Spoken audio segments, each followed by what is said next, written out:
Jolie, Johnny Depp, Mark Wahlberg, Attorney Joe Sayas, Ruben Nepales, and Larry Itliong. Time for another mix of Hollywood and Filipino-American community. Kababayan LA starts right now.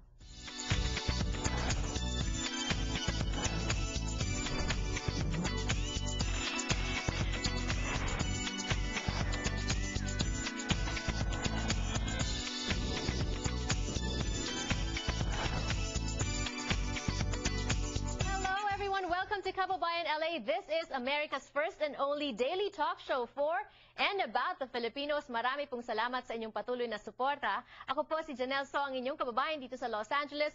Join me for the next 30 minutes as we talk about the Filipinos in the Hollywood and also Filipinos in Filipino-American community. Ngayong hapon sa Kababayan LA, we're also going to be talking about employment law. Nakukuha niyo po ba yung mga dapat na para sa inyo? We're going to be talking about that today on the show at makikilala po natin panibagong kababayan performer. Pero bago ang lahat, kamustahan muna tayo sa Hollywood with our Nepales reports.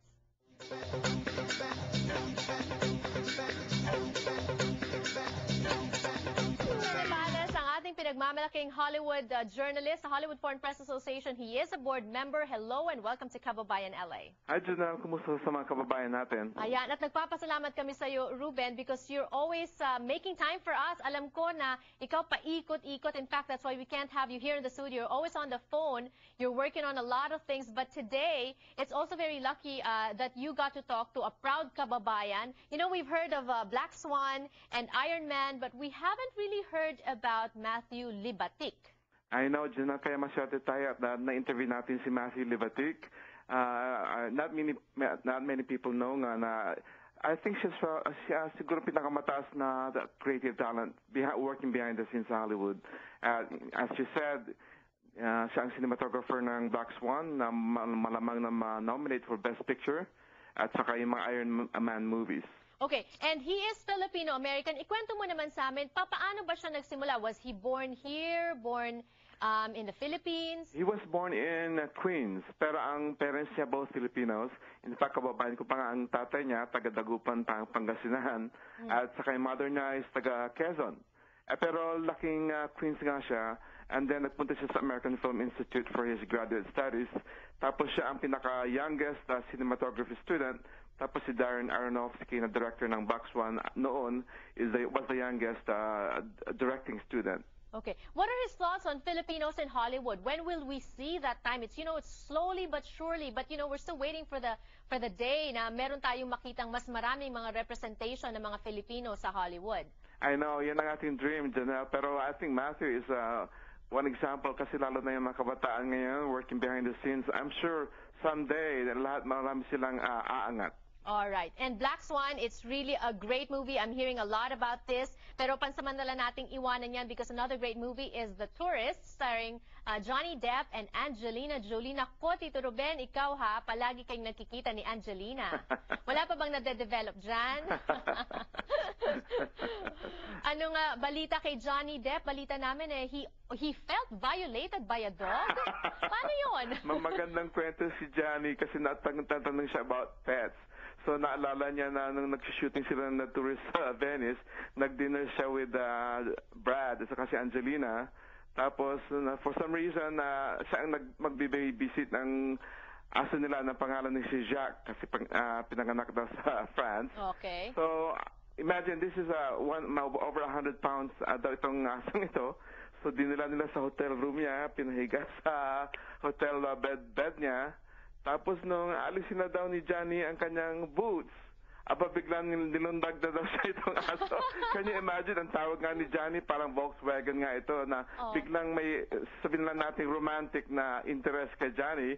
So hindi daw siya makaalis. Tapos nagpatulong pa siya alisin yung aso. Tanggalin sa kanya. Ano yun? Nataypan siya ng aso. I know. Anyways, ma-appeal naman talaga si Johnny Depp maski sa mga, he has a lot of female fans as well. But you know what? Itong si Angelina, when we talk about appeal, she really has it. What did Johnny Depp think of working with Angelina Jolie? And this is not the first time he's worked with a gorgeous woman. He's been working with gorgeous women all his life, all his career. I know, pero first time surprising na first time nilang mag-work together, and in fact meet together. Pero kasi maraming daw jokes or prank si Johnny sa kanya, pero magaling din daw si Angelina ang bumawi ng kung ano din, like may fart machine daw si Johnny Depp.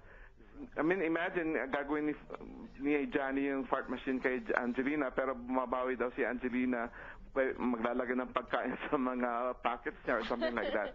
Okay, so fart machine aba. Kanina we were showing your picture with Angelina Jolie. Everybody who has encountered her personally says that she is a very special woman, and that's what Johnny Depp also said to you. Ikaw, Tito Ruben, when you see her, how is she?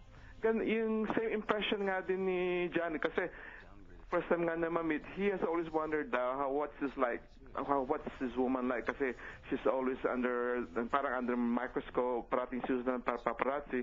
Pero like me, yun din ang naging impression ko na, down to earth, very caring, very humorous, simple, ganun. At saka, nakita niya, he was very touched just seeing her with the kids especially. All right. Another movie that everyone's talking about is The Fighter, especially sikat na sikat sa Pilipinas dahil sabi ni Mark Wahlberg ay si Manny Pacquiao daw ang kanyang inspiration for this movie.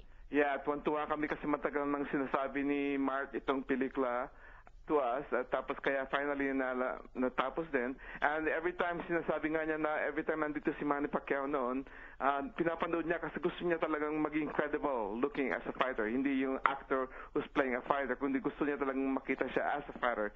So every time nandito si Manny nag-training, talagang kasama siya at saka pinanood niya lahat halos ng boxing fights ni Manny.